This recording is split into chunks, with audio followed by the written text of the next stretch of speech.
Hi, Kerry here from My Cloud Bookkeeping. I work with small businesses and entrepreneurs to help them to understand their business finances using QuickBooks Online.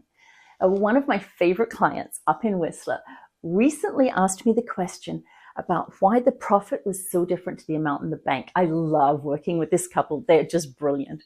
So today we're going to have a look at the cash flow statement, indirect method. This is what QuickBooks creates for you from the transactions you've already entered into your file. This is the report that will break down where your cash has come from and gone during the period you're looking at.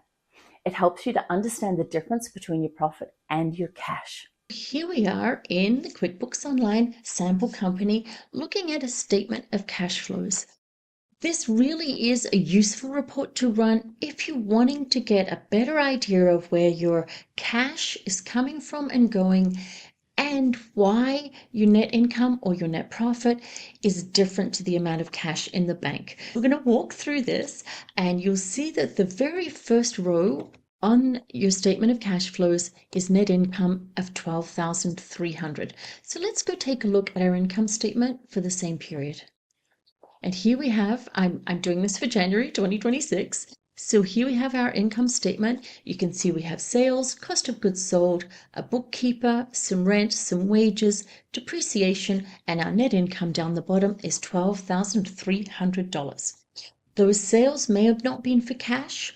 We may not have paid for the cost of goods sold. And we've probably paid the rent and the wages. And of course, depreciation does not have a cash impact. So we'll pop back to the cash flow to make sure that that 12,300 does agree. And yes, there it is. Our net income, 12,300, exactly from our profit and loss statement, which is, of course, what you would expect to see. All of these other rows here have been populated from your balance sheet. So we're going to go and have a look at the balance sheet now and get a sense of how this feeds into your statement of cash flows. We run a balance sheet here for the period of January that we're looking at, compared to December, and then I've had QuickBooks calculate the change.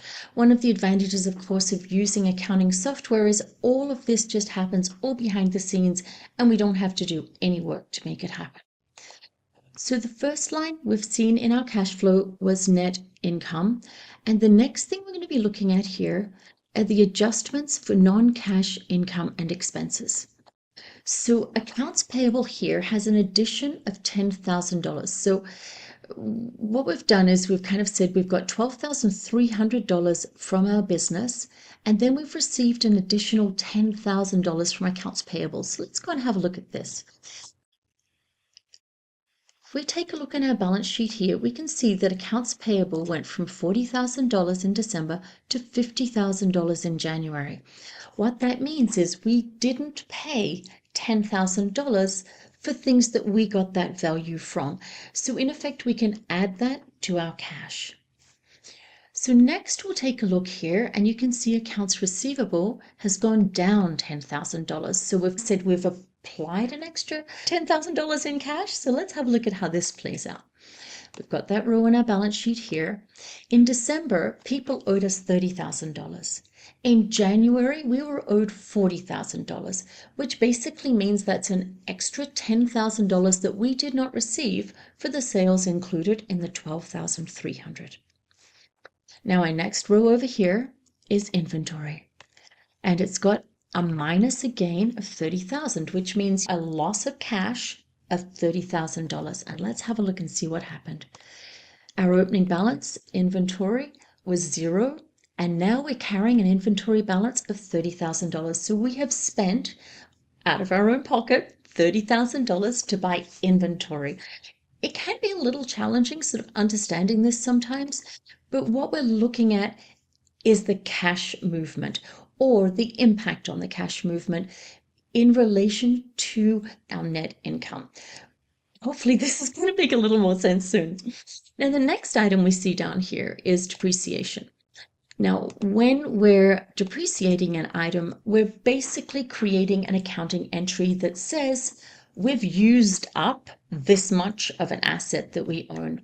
And you can see here the accumulated amortization or accumulated depreciation in this case has increased by $200. We want to add this back to our profit. So when we calculated our net income up here, when we looked at our income statement, $200 was taken off as an expense. We're adding that back because it has no cash impact whatsoever. And this, of course, is a statement of cash flows. What this gives us now is the net cash from operating activities. So we've got our profit, we've adjusted it for the accounts receivable, accounts payable, and any kind of non-cash expense items, and of course the purchase of our inventory. So basically, during January, from our operating activities, we have spent $17,500 more than we received. So now let's have a look at the other two categories in our statement of cash flows. We have, first of all, cash flow from investing activities, and this is where you invest into the business. And you can see that during January, we purchased some computer equipment. Let's take a look at our balance sheet, and here it is, the computer equipment. We used our money to buy computer equipment, therefore it is also a minus. So then we'll take a look next and we come up with financing activities. In this case, we've got two entries. I'm going to scroll down on the balance sheet. Actually, let's mark that up again. So here's the cash flow from investing activities. Look at what we did. We took out a loan or got some notes payable for $20,000. So that increased our cash by $20,000. And then the owner contribution dropped by $10,000. So we used half of that money to pay the owner back for their contribution to this business. So let's clear this away. Then we get to, well, probably the most important thing in a cash flow statement, which is, of course, our cash. So let's take a look at our checking account here. At the end of December, we had $50,000. And then at the end of January, we have only $41,000. So when we add up all of these transactions here, it gives us a minus $9,000, which means that the net cash outflow for January was $9,000. Now let's take a look. Does that make sense? Does that add up?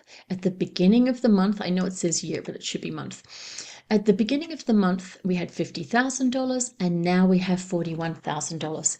So this clearly shows us where our cash came in and went out during the month. This report is very easy to run. Basically, it's just one of your standard reports. You pop back to standard reports. You type cash up here, is often the fastest way to get to it. Here's your statement of cash flows. Here we have the cash flow statement again. So it's very easy to access, and I would suggest it's one of those reports that really does add value the more that you look at it. It's easier to kind of wrap your head around it, understand it, run your balance sheet comparison report, and just get a sense of what the cash flow of your business is. Does that help? I hope so. As with most of your reports, the more you look at them, the easier it is to understand them. Look at your income statement by month to understand the fluctuations in your income and expenses. Make sure your balance sheet is accurate and then run your cash flow report. It will give you another view on your business and hopefully also help you make financing and investment decisions. Check out my downloads below, and if you would like to see more of these advanced kind of accounting type videos, let me know in the comments below, and be sure to like and subscribe, and I'll see you in the next video. Cheers.